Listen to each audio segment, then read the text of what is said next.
Picture this, you're enjoying your favorite ice cream, your favorite drink, and then suddenly you feel a sharp pain that just shoots through your tooth straight to your head.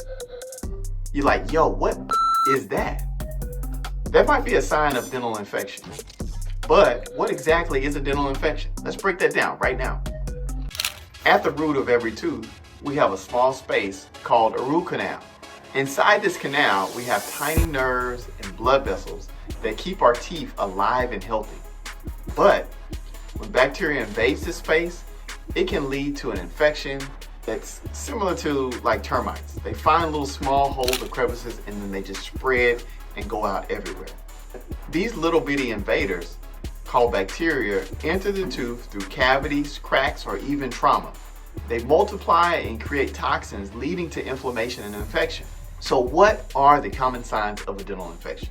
I'm glad you asked. Well, the symptoms can really vary, but keep an eye out for a persistent toothache that just keeps you up. You cannot get any relief. Sensitivity to hot or cold, swollen gums, bad breath, or even a small pimple or bump on your gums. If you experience any of these, it's essential to visit your dentist ASAP.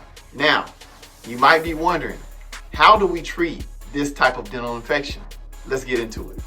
First, your dentist should do an exam.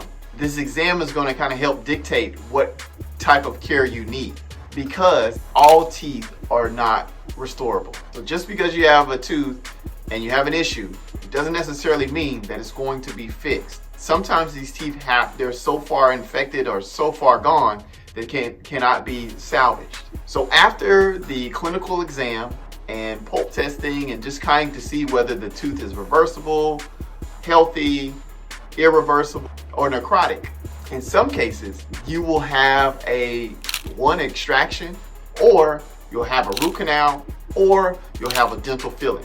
The one that I really like to talk about commonly when you have dental infections that have been keeping you up at night, most of the time you need what's called a root canal. This treatment involves removing the bacteria and the damaged tissues, effectively saving the natural tooth. Then a material called gutta percha is placed there, and it's almost like a rubber material once the tooth is cleaned out and irrigated. For lasting protection, most of the time your dentist will try to do a dental crown or a dental filling to add a protective strength. It's very important to have this protective strength because once you remove the nerve out of a tooth, the tooth can become brittle over time because there's no longer a nerve nourishing the tooth, there's no longer a blood vessel nourishing the tooth, there's no longer a lymphatic system pulling in and taking out those mediators. So with the proper treatment and care, the infection can be cured, but like I said earlier, sometimes that's not always the case. So I don't want to get your hopes up. I want to tell you the truth. It's also important to know, because I've been talking about it being brittle and things like that, over time the tooth can crack or become reinfected.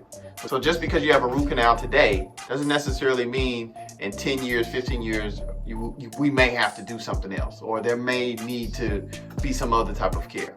But as always, I'm always saying this, the best way to tackle any type of dental infection is, of course, prevention. And that includes good oral hygiene. That is probably the most important thing. I mean, you gotta brush your teeth, you gotta floss. You have to floss regularly. And more importantly than that, you have to continue to go in for dental checkups, because most of the time they can catch these things early on, which leads to less and less problems, which is more money in your pocket. Because if you really do these things, these simple steps are going to significantly reduce the risk of you having dental infections in the first place. So remember, taking care of your teeth means taking care of your overall well-being. So let's keep smiling. That's all I got for you guys on dental infections. I hope this helps. Drop comments and questions so I can hear what issues you guys may be having so I can help. Talk to you guys real soon. You guys be blessed.